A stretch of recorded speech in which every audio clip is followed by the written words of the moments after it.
Hello সবাইকে, আমি স্নিগ্ধা। বাড়ির সকলে মিলে আমাদেরকে গাড়িতে উঠিয়ে দিতে আসলো। আমরা কোথায় গেলাম পুরো ভিডিওটা দেখতে থাকো। মাছের ঝোল, পেঁয়াজ কলি, আলু ভাজি, বেগুন ভাজি, মাছ ভাজি, ডিম ভাজি, তারপরে এই যে লাউয়ের ঘন্ট। দিদি সমস্ত রান্না একা হাতে সেরে ফেলেছিল। মাকে সেই দিন আর কোনো কাজ করতে দেয়নি। আর খাওয়া দাওয়া শেষ করে দিদি আমাকে একটু বেনুনি করে দিচ্ছিল, আর আমরা সবাই এখানে বসে গল্প করছিলাম।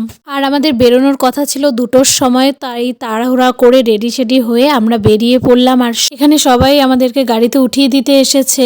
আর বৈশিকে তো দেখতেই পাচ্ছ, রাগ করেছে, এর জন্য কোনো কথাও বলছে না, টাটাও দিচ্ছে না। তারপর আমরা সবাই মিলে বেরিয়ে পড়লাম। আর আমরা হাতে 1 ঘন্টা রেখেই বেরিয়েছিলাম, কারণ আমাদের সাথে দিদা ছিল। আর বয়স্ক মানুষ থাকলে বেশি তাড়াহুড়া করা যায় না। আর এখানে আমাদের 5খানা ব্যাগ। আর দেখতে দেখতে ট্রেনে উঠেও পড়েছি। আর ট্রেনে তো জলপাইগুড়ি যেতে বেশি টাইম লাগে না, এর জন্য মাসি মেশো এসে দাঁড়িয়েছিল দিদাকে নিয়ে যাওয়ার জন্য।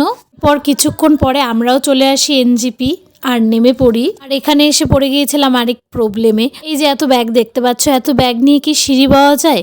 তার জন্য মাকে বলি যে ইলেকট্রিক সিঁড়ি দিয়েই নামি, কিন্তু আমার মা প্রচন্ড ভয় পায়। এই করতে করতে আধা ঘন্টা চলে যায়। এরপর টোটোতে উঠে পড়ি আর নেমে পড়ি আমার কাকু বাড়ির সামনে। তো আমরা বাড়ি গিয়ে একটু খাওয়া দাওয়া করে রেস্ট করি। নেক্সট ভিডিওতে দেখা হচ্ছে। বা